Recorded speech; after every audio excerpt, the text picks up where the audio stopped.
My name is Shelley Niro, and in this show, Changing Hands 3, I have 10 portraits, and the series is called M, Stories of Women. The series itself was derived from how Native women are represented in newspapers and on the media.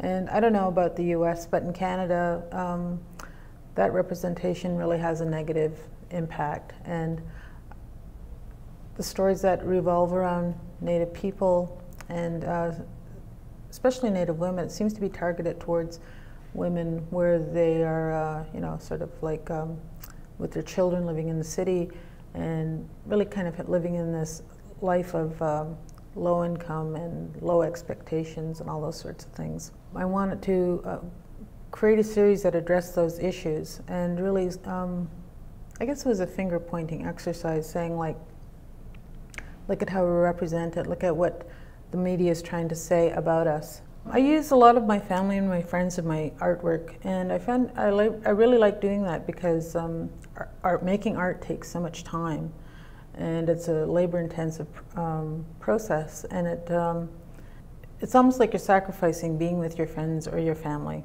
And so by bringing them and including them in the work, in some way it makes it so that you can have a dialogue with the work as you're creating it.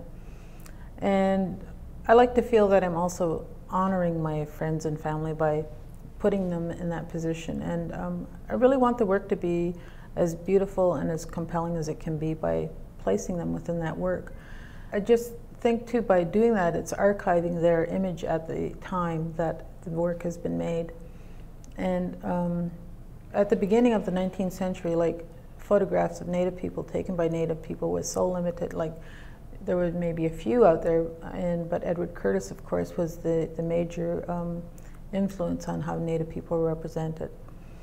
And because of his influence, like, it created this romantic vision of how other people wanted to see Native people placed in the format of photography. And, I think that photography was important and has had its place, but I think too that now we are in control of that image making of our people. And so I just, hopefully I'm enriching the representation of Native people. I emphasize photography of Native women, especially because I think that there's a place for that kind of work because, as we know, Native people, especially women, like Native men are always represented in this heroic kind of stoic way, and I love that too, but I think that there just isn't enough images of Native women out there that will express who we are, and the more that is out there, then it breaks down barriers in which people can feel more comfortable by seeing Native women as being quite real and strong.